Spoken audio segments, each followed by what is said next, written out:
Reverend Elia Kawoya, the vicar of St. John's Church of Uganda, Chitegomba, in Kasangati Town Council, has urged the believers to remain faithful and dedicate their lives to Jesus Christ.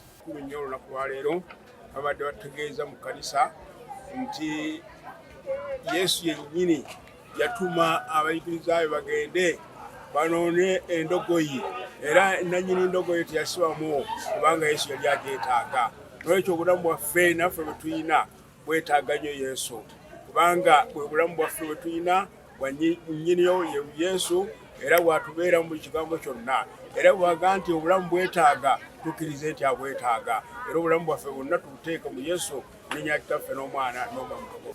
Kawoya was speaking during a service to celebrate Palm Sunday, which comes a week before Easter. He joined other church leaders to celebrate the 70th birthday of Kabaka Mutebi of Buganda. This is a double blessing today.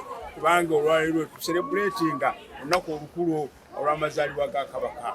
Katonda akoze bulungi era tukoze bulungi nnyo kubanga twebaza Katonda engeri gy'atuwadde olunaku luno olulungi bwe luti kuba tetonnye era abakulisitaayo bazze bangi. Mukama yeebazibwe mu linnya Kitaffe n'Omwana n'Omwoyo Mutukuvu.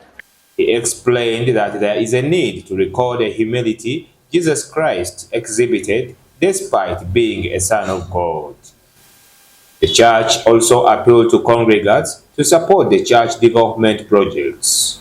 I want to thank our Reverend also Mary Woma, who was again transferred, but he had more energy and vigor in putting these buildings where they are. We thank him so much. I want to thank our head of ladies, most especially our mukubiriza at the parish level, our mukubiriza at the church level, Mr. Stephen Kayongo and Mr. Sebuliba at the parish level. They have really spearheaded this work up to this time. And our head of laity, Wembaba's Paul, they have done a great work in mobilizing the church members to mobilize the resources. Reverend Kawoya, kiseera kino tubanga ate tuddamu okuzimba okugenda mu maaso okukola emirimu gya Mukama. Abakulisitaayo beebaza tuzimba ennyumba y'omubuulizi era tuli ku stages ezisembayo tusigazaayo bitonotono era yeebaka. Tulina n'omulimu omunene ogw'okumaliriza ennyumba y'obufumba. William Ranga, Beg Television.